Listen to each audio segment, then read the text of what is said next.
नहीं रहेगा। लेकिन मैं एक बार पिछोर के साथियों से पूछना चाहता हूं, और पत्रकार साथियों अगर हो तो आपके सामने भी पूछना चाहता हूं। मैं यादव महासभा का राष्ट्रीय महासचिव होने के साथ साथ कांग्रेस का प्रदेश का उपाध्यक्ष हूं, आप सब जानते हो। दतिया जिले की सिवड़ा विधानसभा से 2013 का चुनाव लड़ा, षड्यंत्र करके इसलिए हरा दिया गया क्योंकि ये आवाज विधानसभा में लोग सुनना नहीं चाहते थे। और कौन नहीं सुनना चाहते थे? वो लोग नहीं सुनना चाहते थे जो जानते हैं कि दामोदर अगर मध्य प्रदेश की विधानसभा में पहुंच गया तो यादवों को तो छोड़ो, कोई पिछड़े वर्ग को भी तंग करने का काम करेगा तो मुख्यमंत्री का कुर्ता फाड़ने का काम दामोदर कर सकता है। लेकिन मुझे परवाह नहीं। मैं हमेशा कहता हूं, अरे 2013 में नहीं पहुंचने दिया कोई बात नहीं, 18 में नहीं पहुंचने दिया कोई बात नहीं, अगर बंसी वाले की कृपा रहेगी तो 2023 में पहुंचूंगा भी और पिछड़ों की लड़ाई लड़ने का काम करूंगा भी। तो मैं आपसे निवेदन करने के लिए आया हूं कि पिछड़ के साथियों आप सोचो, मेरे यादव बंधुओं आप सोचो, मेरे पिछड़ा वर्ग के लोगों आप सोचो। मुझे कोई परवाह नहीं रहती बोलने में, मैं डरता नहीं किसी से, इसलिए खुल के कहता हूं। कब बनाओगे अपना विधायक? कब बनाओगे? अरे कब बनाओगे? जब लोधी और यादव एक हो जाओगे। और कब एक होगे? कब एक होगे? सारा सोच के देखो। आपको एक पुलिस वाला परेशान करता है, आपको एक पटवारी परेशान करता है, आपको एक नायब तहसीलदार परेशान करता है, और मुझे फोन लगा के कहते हो कि भाई साहब इसका क्या करें? तो एक ही इंतजाम है, एक फिल्म का गाना है, पुरानी फिल्म का, हमको भी गम ने मारा। सुना है? सुना है? सुना है? हमको भी गम ने मारा, तुमको भी गम ने मारा, हम सबको गम ने मारा, इस गम को मार डालो। और गम क्या है? गम क्या है? गम यह है कि तुम्हारे पास तुम्हारी लड़ाई लड़ने वाला कोई साथी नहीं है, पावर में नहीं है। ये गम है। और अगर इस गम को मिटाना चाहते हैं तो सुन लो यादव साथियों, कितने यादव वोट है पिछोर में? क्रॉस हैं दोनों की। नीचे से बोलो कितने यादव वोट है, सब एक साथ बोलो। कितने? 40,000। 35,000। 40। अगर हमारी सीट पर 35-40,000 होते तो ये जो राज कर रहे हैं इन सबको हम काम भगा देते, पता ही नहीं चलता। अरे कब राज करोगे? जय माधव जय यादव बोलने से कुछ नहीं होने वाला। चिल्लाते रहो जय यादव जय माधव। अगर वास्तव में अपनी तकदीर बदलना चाहते हो तो समझ लो मेरे यादव साथियों, जय यादव जय माधव के साथ साथ पिछड़ों को भी जोड़ दो और सत्ता में कब्जा करने का काम कर लो। उस दिन भरा गया। चिल्लाते रहो जय यादव, और जब वोट देने का मौका आएगा तब बढ़ जाओ 4 हिस्सों में। अरे मैं तो कहता हूं, मुझे मालूम है कि यहाँ यादव संख्या है, यादव से ज्यादा शायद थोड़ी बहुत ज्यादा लोधी संख्या होगी। अभी एक साथी कोई कह रहे थे मुझसे कि भैया यहाँ यादव तो दे देता है लोधी को वोट, लेकिन लोधी नहीं देता यादव को वोट। वो कह रहा था। मैं जानता हूं हमारे साथी, मेरा छोटा भाई अमित राजपूत ही है, वो लोधी समाज से है। अमोल रावत भी है जो अशोक यादव जी की मदद करने पहले से आए होंगे। समझ से दामोदर कह रहा है खड़े होके। अरे लोधी भाइयों, आप पिछड़ा वर्ग के होने के नाते हमारे भाई हो, इसलिए मैं कह रहा हूं कि अगर आपकी जुगाड़ लग जाए तो लगा लो, नहीं तो हमने वोट दे दिया, हमारी जुगाड़ लगाने का काम कर दो। आपकी नहीं लगे भाई, आपको दे दिए ना वोट, आपको जरूरत पड़े हमने आपको वोट दिए, वो फिर जरूरत पड़ेगी तो फिर कह रहा है दामोदर यादव के फिर आहिर आपका साथ देने का काम करेगा। लेकिन जब तक भाई बन के नहीं रहोगे तब तक काम नहीं चलेगा। और फिर आपके यहाँ तो बड़े बड़े बदमाश लोग हैं जो चुनाव लड़ते हैं।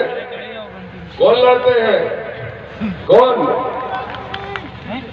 टेक्नोलॉजी। समझ गए? हम तो खुल के बोलेंगे, हम खुल के बोलेंगे। हो सकता है मंच में बैठे किसी नेता को कोई दिक्कत लगे, लेकिन हमें दिक्कत क्यों नहीं लगती मालूम? हम खेतियों के बेटी काऊ की औकात नहीं है जाकी और मैं कहूँ और की। समझ गए? तो इसलिए खुल के बोल रहे हैं और फिर कह रहे हैं कि फिर आएंगे 2024 में, फिर अशोक भाई सम्मेलन कराएंगे। लेकिन जब हम 2024 में इन्हीं दिनों आएंगे तो इस कुर्सी पे यहां बीच में हमें बिछोर में अपना विधायक चाहिए। ये वादा करेंगे आप। बोलो ये वादा करोगे कि नहीं? हाथ उठा के बताओ। हाथ उठाए रहो।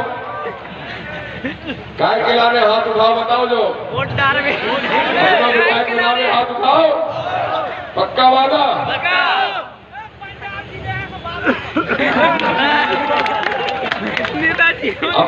अपना विधायक बनाने का एक बार बताओ फिर से। वादा? पक्का वादा? तो बस हम इसी के लिए आए।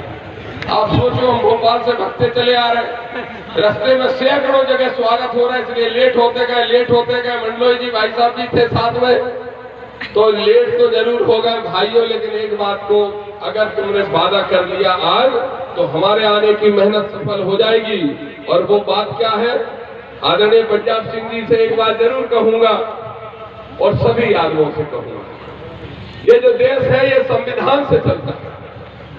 और ये जो संविधान है, जिस संविधान ने यादव को कुर्सी पे बैठने से लेके मुख्यमंत्री और प्रधानमंत्री बनने तक का अवसर प्रदान किया है, हम नहीं ले पाए वो अलग बात है। वो संविधान बाबा साहब डॉक्टर भीमराव अम्बेडकर ने लिखा है।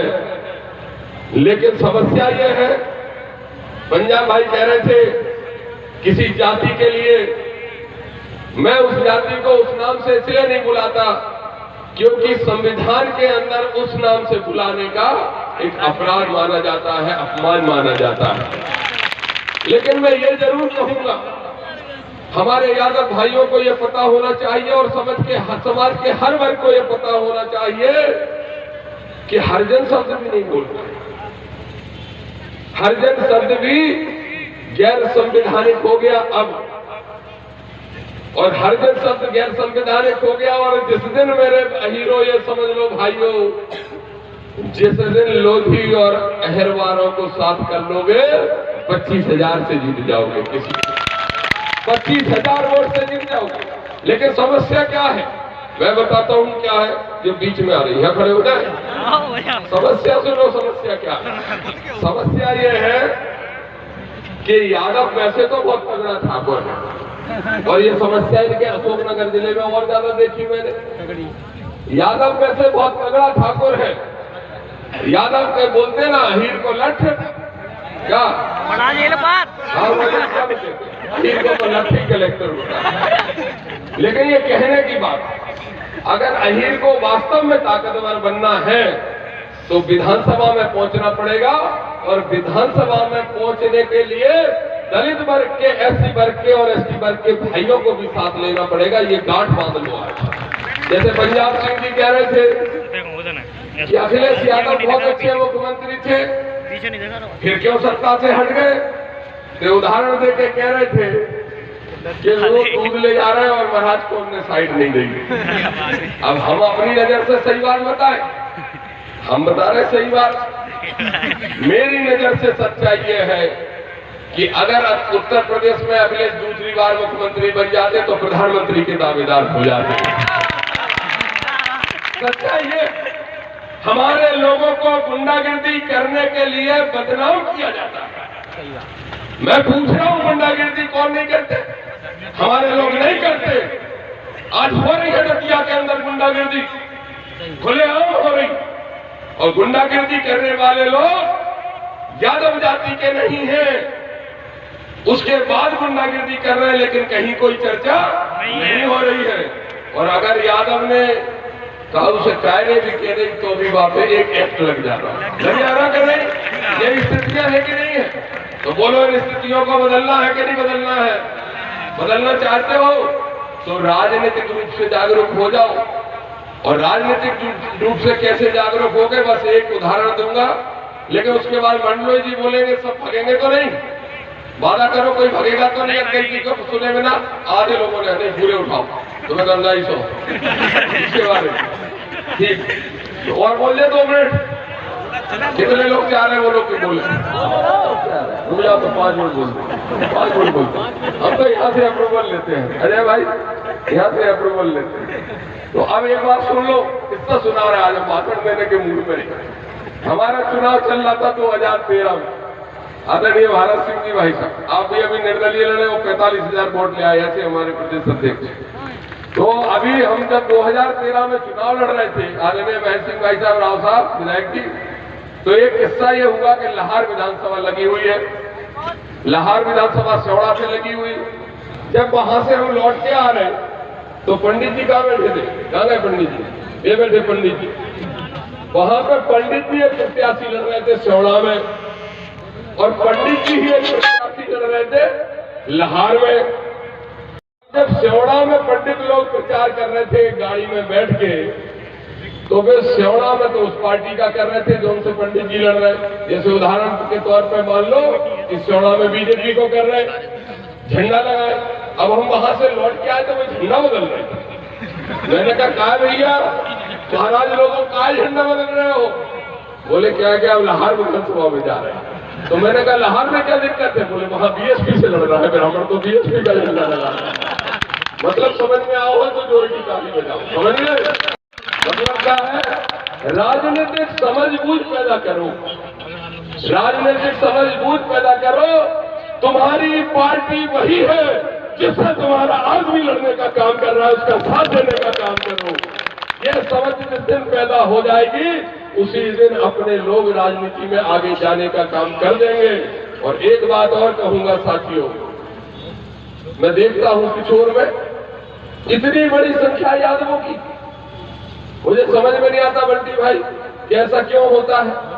इतनी बड़ी संख्या यादवों की होने के बावजूद भी मैंने देखा कि यहाँ कई लोगों को जिला से बाहर जाना पड़ा अपने आप की रक्षा करने के लिए। ये अन्याय, ये अत्याचार, और ये अन्याय अत्याचार अगर होगा तो आज इस मंच से खड़ा होकर दामोदर यादव कह रहा है, अत्याचार अन्याय करने वाले सुन लो, इतने से हो, इतने से, और तुम्हारी गिनती तो इतनी सी है यहाँ इस विधानसभा में, इतनी सी है क्या गिनती?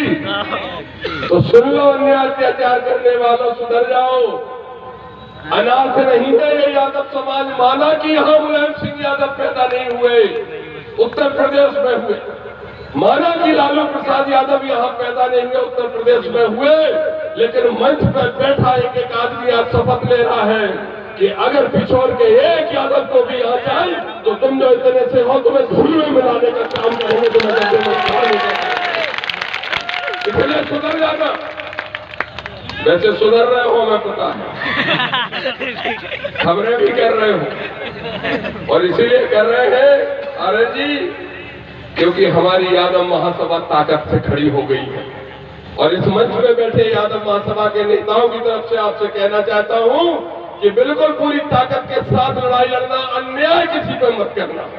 और अन्याय क्यों नहीं करना? अरे मेरे भाइयों, जरा सोच के देखो, लालू प्रसाद यादव जी ने एक बार टीवी पे बोल दिया, लालू जी ने कहा मतलब कि पिछड़े वर्ग की जो जातियां हैं, ये पूरा पिछड़ा वर्ग एक रेल की तरह है, और रेल में जितने भी डब्बे होते हैं वो पिछड़े वर्ग की जातियां हैं, लेकिन उस रेल का इंजन कोई है तो अहीर है, यादव है, ये समझने की कोशिश कर लो। इसलिए पूरे पिछड़े वर्ग को एक रेल बना के चलाने का काम करो। अरे मुलायम सिंह यादव हो चाहे लालू प्रसाद यादव, अगर इन्होंने अपने राज्य किया है, अपने राज्यों में, तो पिछड़े वर्ग की दम पर किया है। इसलिए मैं फिर कह रहा हूं, लोधी भाइयों, यादवों का साथ ले लिया, अब यादवों का साथ देने का भी काम करो। फिर कह रहा हूं, संदेश दे रहा हूं यहां से, और फिर कह रहा हूं कि जरूरत पड़ेगी तो हम भी आपका साथ देने का काम करेंगे। हाथ उठाओ सब कोई, करोगे? करोगे? तो एक पिछड़े वर्ग की एकता बनाने का काम करो। आज मैं किसी बड़े उद्देश्य के साथ आया हूं, और चिंताएं लगने वालों को लग रही, शिकायत करने वाले कर रहे हैं। एक शिकायत हुई मेरी पार्टी में, और शिकायत क्या हुई? बोले साहब दामोदर जी को तो रोको। काय के लिए रोको? बोले इसके लिए रोको कि क्या कुछ बोलते हैं। मैंने कहा कैसा चाहे कुछ? बोले वो ऐसा भी बोल जाते हैं जिससे पार्टी का नुकसान होता है। मैंने साफ साफ कहा, मेरी समाज यादव, मेरा वर्ग पिछड़ा वर्ग और इस देश के अंदर रहने वाला दलित आदिवासी के पक्ष में जो होगा वो दामोदर डंके की चोट पे बोलेगा, जिसको जो उखाड़ना है तो उखाड़ दो, बिगाड़ना है तो बिगाड़ना। तो इसलिए डरने वाले हम नहीं हैं। मेरे 3 मांगे हैं यादव महासभा की, 4 मांगे। आप ही सोच के देखना मेरे साथियों और पत्रकार साथियों, छाप देना ये बात। आपसे मेरा निवेदन है कि ये छापना। पूरे देश के अंदर यादव महासभा अहीर रेजिमेंट बनाने की मांग कर रही है। क्या है अहीर रेजिमेंट? सोचो, देश की आजादी को 80 साल बीत गए, उसके बाद भी अगर अहीर मांग रहा है तो क्या मांग रहा है? कलेक्टर की कुर्सी मांग रहा, क्या एसपी की कुर्सी मांग रहा? अरे अहीर आज भी वही मांग रहा है कि देश की रक्षा अगर तुम ठीक से नहीं कर पा रहे हो पाकिस्तान से, चीन से, तो अहीरों की रेजिमेंट बना दो, उनको मार मार के भूत बनाने का काम हम करते हैं। फिर भी तैयार नहीं। कितना बड़ा षड्यंत्र यादवों के खिलाफ। यादव कह रहा है कि बंदूक दे दो, हमें बॉर्डर पे खड़ा कर दो, हम अपने प्राण निछावर कर देंगे लेकिन देश को आंच नहीं आने देंगे। अरे हम कलेक्टर की कुर्सी नहीं मांग रहे, समझ सुधर जाओ सत्ता में रहने वाले लोगों। जिस दिन अहीर की ठसक चमक गई, क्या बोलते, सटक गई। जिस दिन अहीर की सटक गई और अगर उसने प्रधानमंत्री की कुर्सी मांग ली तो तुम्हारे बाप भी नहीं रोक पाएंगे। अभी तो सेना में भर्ती मांग रहे, ये एक हमारी मांग है। दूसरी एक और मांग समझने की कोशिश करना मेरे साथियों। आखिर क्या कारण है कि अखिलेश यादव जी के कहने के बाद, नीतीश कुमार के कहने के बाद, तेजस्वी यादव के कहने के बाद, पिछड़ा वर्ग के एक नेता के कहने के बाद भी जाति की जनगणना नहीं कराई जा रही? क्यों नहीं करा रहे हो जाति की जनगणना? अरे सच्चाई ये है, हमारी बहन नेहा ने बोला था, किसने बोला था कि यादवों की संख्या 20%।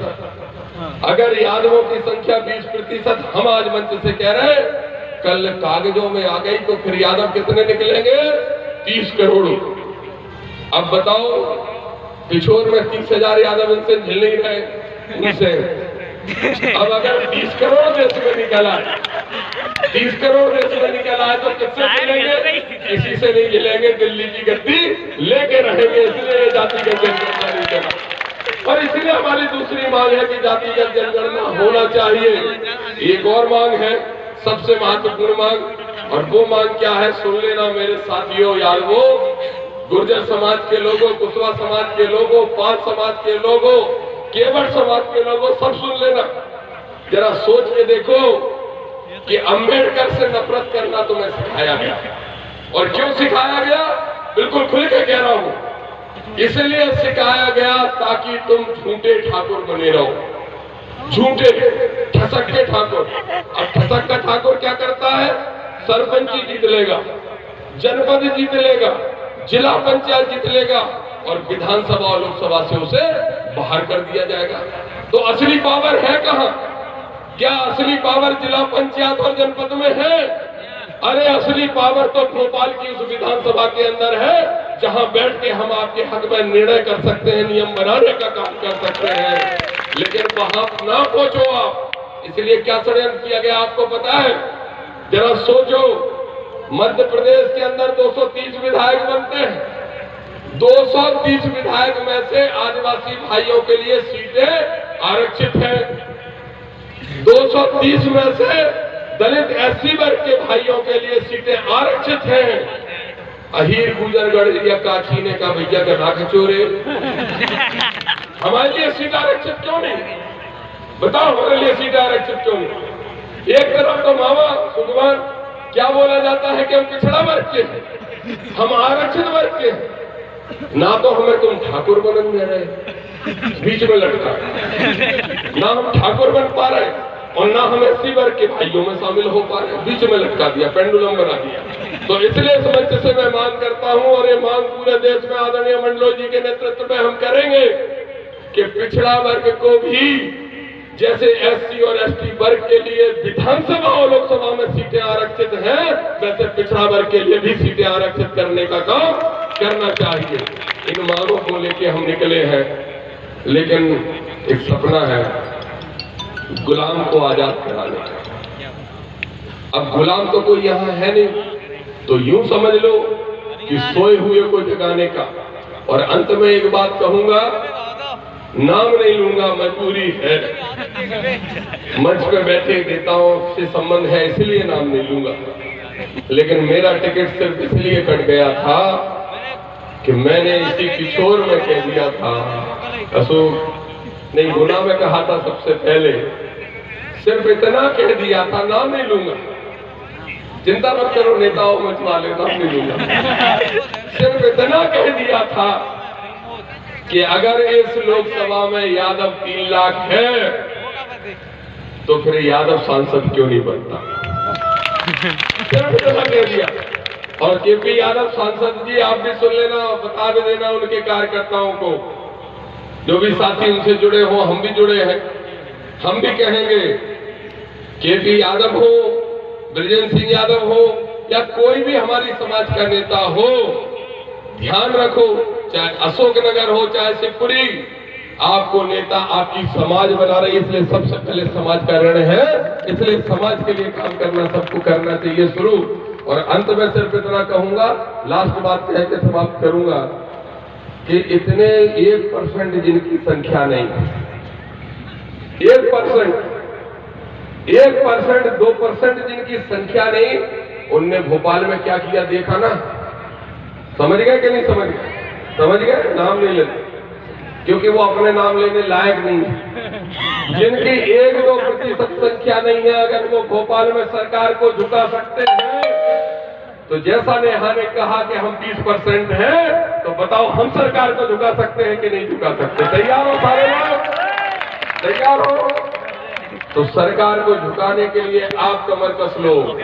मंडलोई जी और हम सब साथी मिल के तारीख तय करेंगे और आवाज लगाएंगे। जब 2% वहां 20,000 इकट्ठे हो सकते हैं, तो बोलो 20% वाले 2 लाख इकट्ठे हो जाओगे कि नहीं हो जाओगे? आओगे सब भोपाल? पक्का वादा? और सुनो, जिस दिन भोपाल हम बुलाएं उस दिन पिछोर से सबसे ज्यादा आना। क्यों मालूम? पिछोर से सबसे ज्यादा आएंगे तो पिछोर में विधायक भी हम बना देते, ये भी हम वादा कर रहे हैं। इधर भगवान कृष्ण को जाते नहीं हो या मानने का नाटक करते हो। अगर भगवान कृष्ण को ईमानदारी से पढ़ लोगे तो आप ये पाओगे कि भगवान श्री कृष्ण यादवों के नेता नहीं थे। भगवान श्री कृष्ण किसी एक जाति, एक वर्ग, एक वर्ण के नेता नहीं थे। भगवान श्री कृष्ण तो वो देवता है हमारे पूरे हिंदू धर्म के अंदर इकलौते देवता, जिनकी पूजा हिंदुस्तान से बाहर अंग्रेज लोग तक करने का काम करते हैं। इसलिए इस दुनिया का अगर सबसे बड़ा कोई नेता हुआ है तो वो हमारा बंसीवाला हुआ है। और बंसीवाला के वंशजों दूसरे नेताओं की गुलामी करोगे? करोगे? हाथ उठा के मना करो, अगर नहीं करोगे तो दूसरे नेताओं की गुलामी करोगे? तो बताओ अपना नेता बनाने का काम करोगे? तो हम तय कर लेंगे कि अपन को किसको नेता बनाना है, लेकिन आज तय करके जाओ कि दूसरों की गुलामी बंद करके अपना नेता अपने बीच का अपना भाई बनाने का काम करोगे। आप सबको बहुत बहुत धन्यवाद, सबको बहुत बहुत प्रणाम। और अंत में आखिरी बात, मोबाइल नंबर हम भी दे दे, दे देगा? नहीं, देवे में दिक्कत नहीं है, एक गड़बड़ दे दे, एक गड़बड़ है। अरे भाई ये बड़ी गड़बड़ है। देखो हम दे तो रहे लेकिन नहीं बता रहे गड़बड़ का। रात के 2 बजे लगा देते हो। और कैसे लगा? रात के 2 बजे जो फोन लगा समझ लो कि लगा के ही लगा, तुझे लगाना बंद कर दो, ये समाज के लिए वैसे ही ठीक नहीं। और रात को 2 बजे लगा के, और भाई साहब विधायक जी क्या पूछते हैं, क्या भाई साहब सो गए? रात को 2 बजे फोन लगा के पूछेंगे विद्या जी भाई साहब सो गए क्या? हमने तुम नहीं सर बोले, हमारी तो पार्टी चल रही है। तो अगर रात को 2 बजे नहीं लगा तो नंबर नहीं तो इन्हें लगाना 2 बजे तक, इन्हें लगाना, अशोक को लगाना, इन साथियों को लगाना। तो देखा नंबर कितने लोगों चाहिए, हाथ उठाओ, मर गया सभी लगा।